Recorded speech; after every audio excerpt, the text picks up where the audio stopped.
Diet exercise చేసినా wait తగ్గటం లేదంటే ఇది క్యాలరీస్ ప్రాబ్లం కాదు, హార్మోన్స్ ప్రాబ్లం.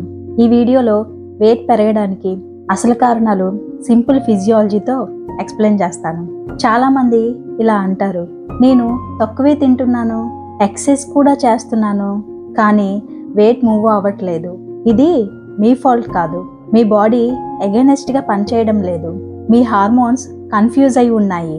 హార్మోన్స్ అంటే బాడీలో మెసేజెస్ పంపే కెమికల్స్. ఏం తినాలి, ఎప్పుడు హంగర్ రావాలి, ఫ్యాట్ బర్న్ చేయాలా, స్టోర్ చేయాలా, ఇవి అన్నీ హార్మోన్స్ డిసైడ్ చేస్తాయి. క్యాలరీస్ కౌంట్ కంటే హార్మోనల్ సిగ్నల్, ఫ్రీక్వెంట్ స్నాకింగ్ చాలా ఇంపార్టెంట్. ఇన్సులిన్ హైగా ఉంటే బాడీ ఫ్యాట్ బర్న్ చేయదు.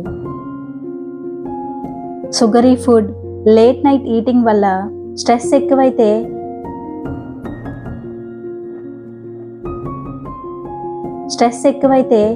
కార్టిసోల్ ఇంక్రీజ్ అవుతుంది.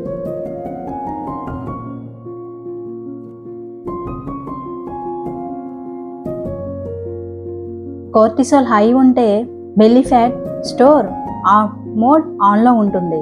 అందుకే స్ట్రెస్లో ఉన్న వాళ్ళకి డైట్ వర్క్ అవ్వదు. థైరాయిడ్ స్లో అయితే మెటబాలిజం స్లో అవుతుంది. Less eating plus more exercise ఇక్కడ డ్యామేజ్ చేస్తుంది. స్లీప్ డిస్టర్బ్ అయితే హంగర్ హార్మోన్ ఇంక్రీజ్ అవుతుంది, ఫుల్నెస్ హార్మోన్ డిక్రీజ్ అవుతుంది. రిజల్ట్ ఏమవుతుంది?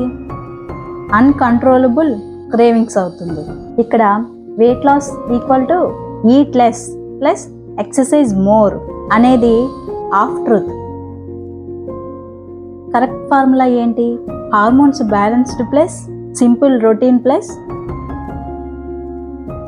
Consistent lifestyle. Sleep timing, food timing, stress management, daily routine consistency. Body సేఫ్గా feel అయితేనే fat burn చేయడం start అవుతుంది. వెయిట్ స్టబన్గా ఉంటే మీ బాడీ లేజీ కాదు,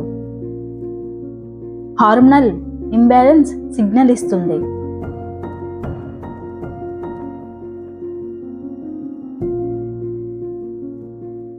physiology based weight and hormone video రెగ్యులర్గా కావాలంటే ఫాలో అండ్ సబ్స్క్రైబ్ చేయండి.